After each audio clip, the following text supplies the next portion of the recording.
Let's suppose that you were able every night to dream any dream you wanted to dream.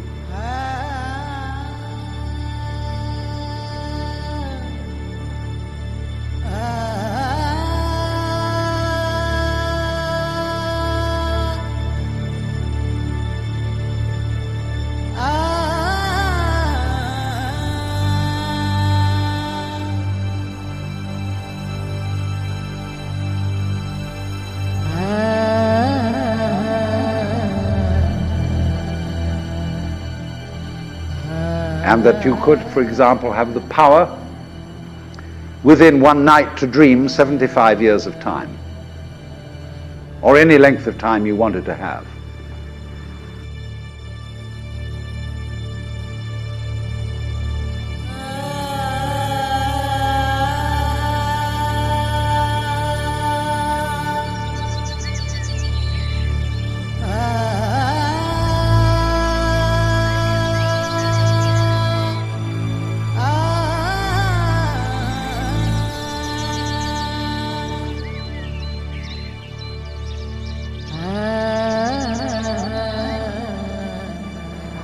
And you would naturally, as you began on this adventure of dreams, you would fulfill all your wishes.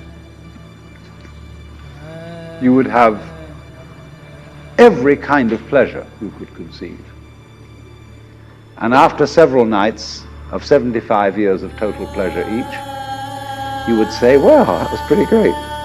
But now let's have a surprise.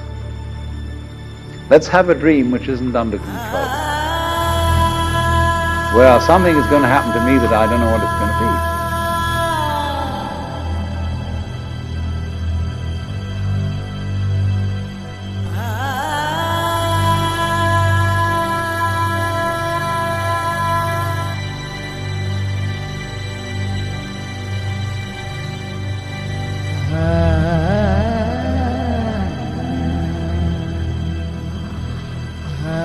And you would dig that and come out of that and say, wow, that was a close shave, wasn't it? And then you would get more and more adventurous, and you would make further and further out gambles as to what you would dream. And finally, you would dream where you are now.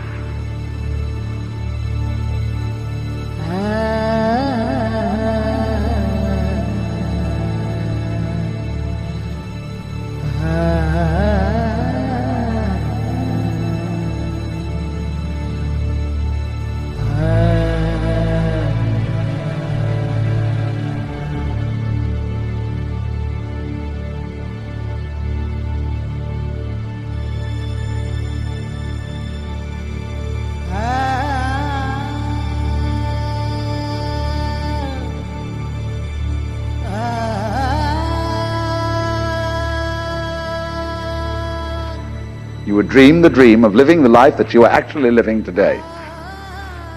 That would be within the infinite multiplicity of choices you would have, of playing that you weren't God.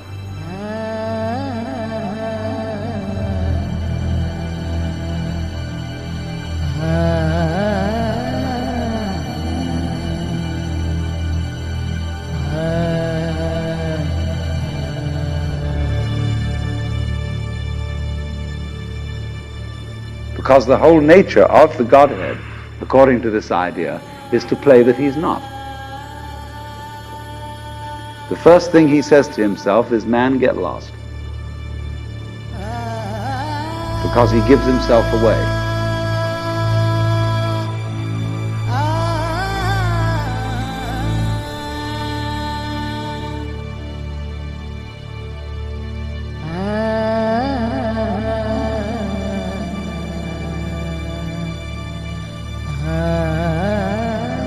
The nature of love is self-abandonment, not clinging to oneself. Throwing yourself out, as in, for example, in basketball, you're always getting rid of the ball. You say to the other fellow, have a ball. See? And that keeps things moving. That's the nature of life.